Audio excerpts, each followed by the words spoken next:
My, female 22, boyfriend, male 31, of 3 years won't stop using dating apps. I think it's time for me to leave. In fact, ever since we met, my boyfriend has been on and off of Tinder. I've been quite vocal about how much it bothers me, and he has always justified it by saying that he is only looking for an ego boost. After a huge disagreement over it some months ago, during which I threatened to leave, I honestly believed it was going to be the end of the relationship. Really naive of me, to be honest.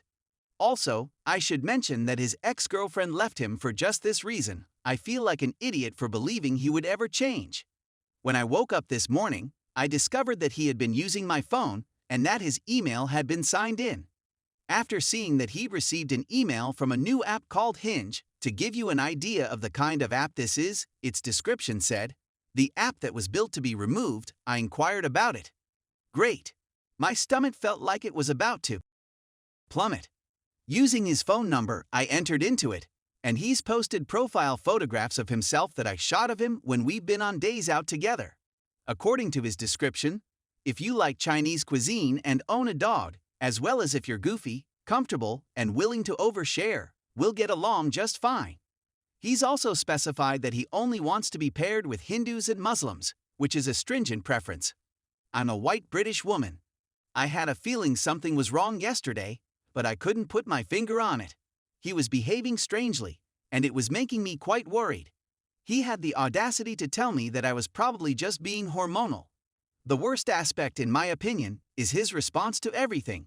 He heard me weeping, appeared worried, and then saw me with his phone, at which time he just grabbed it away from me and went back to bed.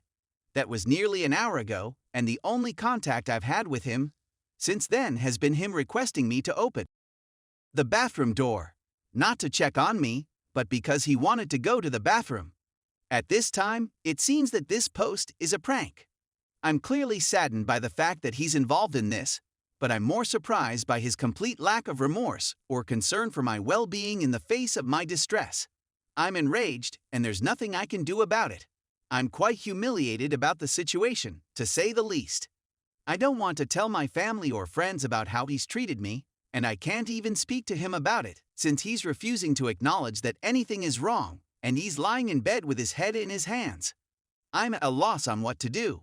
He has lowered my self-esteem to such an extent that I feel I am unable to function without him, yet I know I cannot continue in this scenario.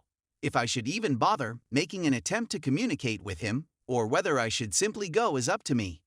The screenshots I'd taken of everything were originally intended for his family, but I changed my mind after thinking about it more.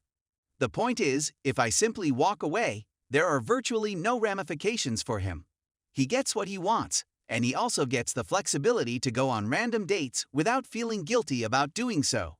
The fact that I'm the one who's left devastated while he gets to have a good time feels really unjust. I'm well aware that the vast majority of responses will advise me to go, and I can't dispute with you on that point. But how can I get rid of this need for closure or vengeance? As an update, I was able to pull myself and my belongings together within an hour of writing this article, put everything into my vehicle, and drive away. Everything seemed impossible at the time, since there was so much material and I was a complete mess, but I managed to do it in the end. He was simply lying in his bed, pretending to sleep the whole time, which made me more upset than anything else. I had the impression that he couldn't give a fortunately I took the choice to obtain my own student apartment in September, knowing that things weren't going well at the time. I'm grateful that I did so, since I now have a place to call home. My husband texted me as I was in my vehicle in the driveway getting ready to go, saying, "I'm not going to disrespect you by asking you to stay or return, but could you just leave the keys to the home?" I'd already left them, but that final jab at me made me enraged and stung to my stomach. There will be no apology or farewell, just a simple leave the keys. That, I suppose, brings me to a close. Now that I'm in bed going over these remarks, I'm simply sitting there with my belongings strewn around me in bags. This has been my state for the last couple of hours. Thank you so much for your support. Even the harsh comments were truly appreciated. They served as a wake-up call for me and provided me the motivation I needed to get my life in order. The fact that this of a relationship has come to an end makes me sad, And I'm upset that it occurred in the manner in which it did, but I'm also relieved. I have the ability to achieve anything I want right now and overcome my low self-esteem difficulties. Next week, I'll be traveling down to visit my mother and the rest of my family. I haven't seen them since Christmas, and I'm looking forward to seeing them again. Even if the rage is still there in me, I'm simply going to go on with my life. This is a situation in which I cannot spend any more time on that individual. Have any recommendations for my newly single existence or for getting him out of my head? Story 2. My 18 male, dad, 73 male, is depressed that he doesn't have much time left with me and wants me to apply only to colleges near home. I am a high school senior. My parents, 43F, and I have been married for 20 years, and they also have my younger brother, who is 11 years old. I also have 3 half-siblings with whom I am not very close since they all reject down my invitations to hang together, especially since they all have children in elementary and middle school and are all caregivers for their mother, who is suffering from late-stage cancer. My father has been very depressed recently, and when my father is unhappy, so does my mother. My father was just diagnosed with diabetes, and he has also been experiencing cardiac difficulties and overall difficulty putting any form of physical exertion. This is a significant drop from where he was even 3 years ago, when he was slowing down but still generally healthy and active. Recently, a health crisis placed him in the hospital, and my mother was upset, yelling at physicians and nurses who informed her about limited visiting hours and going up the chain of command to a friend of hers who pulled some strings to make an exception for her. When my father was in the hospital, my mother scarcely spoke to us.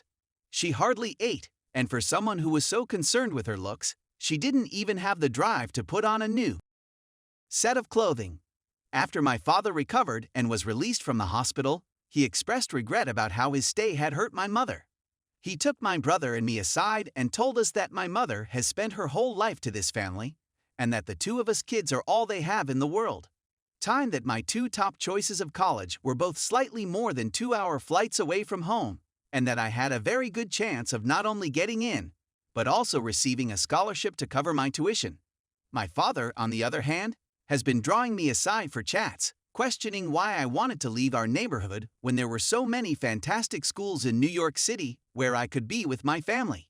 He said that with my grades, I could get into NYU and that he'd gladly pay the close to $60,000 a year tuition and other fees because our income bracket does not qualify for financial aid, as opposed to the $0 tuition I get at the school that I've been researching, talking to alumni and professors about, and wanting to attend for ages. He even offered to rent me an apartment if I said that privacy was a concern for you. I didn't want to apply to NYU for reasons I won't get into here. It's not a good match, and I despise living in New York City.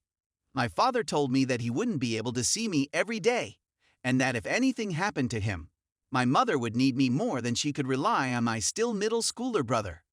What should I do?